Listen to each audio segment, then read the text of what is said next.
Welcome, Mr. President, to the port of Durban. African countries are mainly trading with the outside world through selling rocks and oil or raw materials and importing finished goods and capital goods. This has left us poor, it's left us vulnerable, it's left us dependent. Today represents the moment when we pivot away from that model to trading with neighbors, to trading with food, with manufactured products, with services, with digital products. It's a tectonic moment, Mr. President. It shifts the landscape. Mr. President, Africa is taking its destiny in its own hands with the start of trade under the AfCFTA. And we need to do it. Africa represents 17% of the world's population, but account for only 3% of global GDP and 1% of global output of manufactured products like steel, like automobiles. But therein lies an opportunity to drive more economic activity to the well-being of our people. We also had 3 exporters who addressed us, ranging from grinding media to refrigerators and food. We have the attendance of a number of dignitaries here. The Premier of KZN, members of the South African Cabinet and Deputy Ministers, Professor Benedict Urama, the head of Afrixim Bank, business leaders from BUSA, the Black Business Council, and a number of private sector firms. The chair of Transnet Board, Andile Sanklu, and CEO Michelle Phillips. Directors Generals and heads of agencies all have assembled here. What is happening today is what our founding mothers and fathers envisaged in 1991 under the Organization of African Union Unity. Some of you might remember before it became the AU. One of the decisions they took when they signed the Abuja Treaty was actually about the creation of the Africa Free Trade Area, the Customs Union, the Central Banks, and the Monetary Union. Together with the Ministers of Trade and Finance, was to make sure that whatever we do in saving lives and livelihoods, we should make sure that no one goes to bed without food. We had to enable the movement of goods between our countries, particularly those who are landlocked countries, not to find themselves without food when majority of us in protecting livelihoods, we had to close the borders, as well as working towards improving our biosecurity so that the movement of goods cannot be hindered by non-trade barriers which may arise as a result of uneven standards which might then cause some irritations. Today we witness a historic moment in Africa's economic destiny. And as I listened, Minister Patel, to the products that we are going to be shipping and buying amongst ourselves, it took me down history to understand how momentous other moments were today as we take our own industrialization and our trading to a new level. We begin to trade amongst ourselves. We're bearing the chains of not trading with each other, with the very products that enslaved us, utilizing these products for our own upliftment. Today we mark the start of preferential trade by South Africa under the Africa Continental Free Trade Area. In a short while, we will be witnessing the sending off of the first shipment, as Minister Patel said, of products from South Africa to other African countries. Not that this has not been happening, but it is now going to happen under a new regime of the AfCFTA. This shipment demonstrates that the African Continental Free Trade Area has become a reality. We are in the port city of eThekwini, Durban, taking forward the dream of an ever larger and stronger Africa.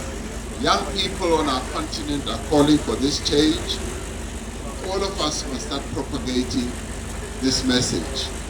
Over the last few years, our trade ministers have been really busy finalizing the rules of origin of what constitutes an African product. And for the life of me, I never really thought that this was an involved task. And it was only one time when sitting with Minister Patel and he took me through the full list, many products.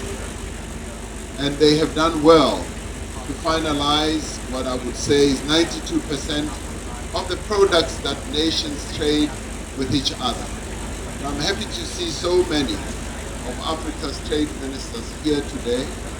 You honor us by your presence and we thank you for being here, and let's give them a round of applause for being here. I wish indeed to express my appreciation to the exporters who have embraced this opportunity.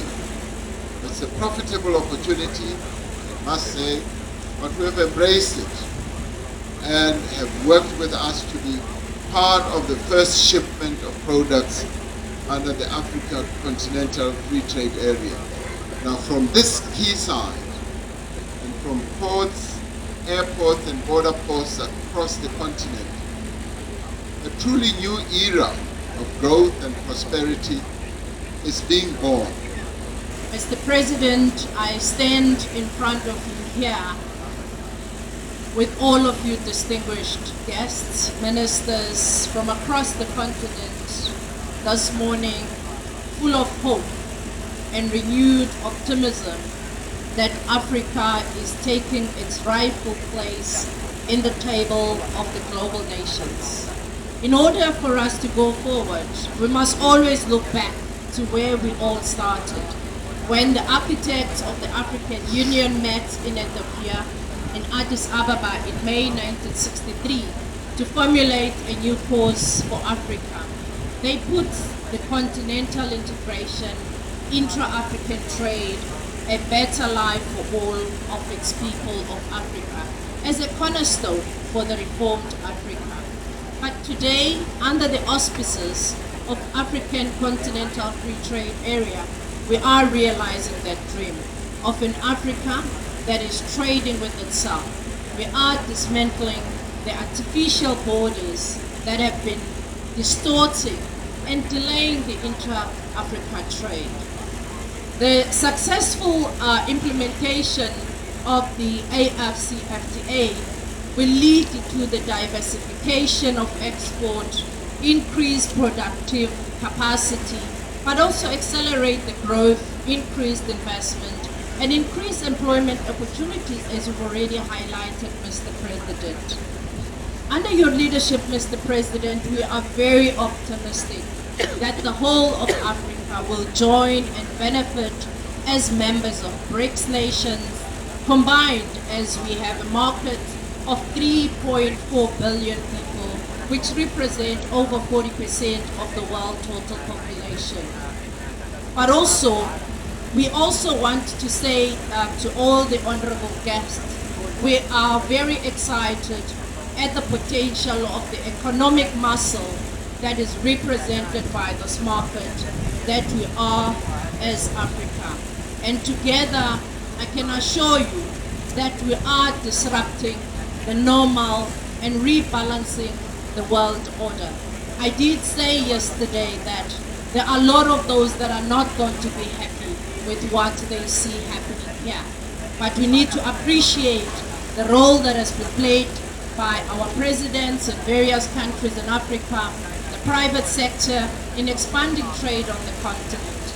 Today, as Your Excellency Ramaphosa inaugurates the first cohort of companies that will chart the way and trail the blaze in exporting manufactured goods onto our continent under the AFCFTA.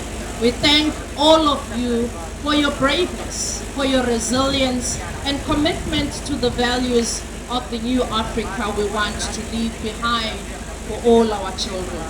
We are very proud of being Africans, and to the companies that are sending their products as well, and to the world. We say on what a profitable day it is going to be, and it's still going to be as we soldier forward. Thank you very much.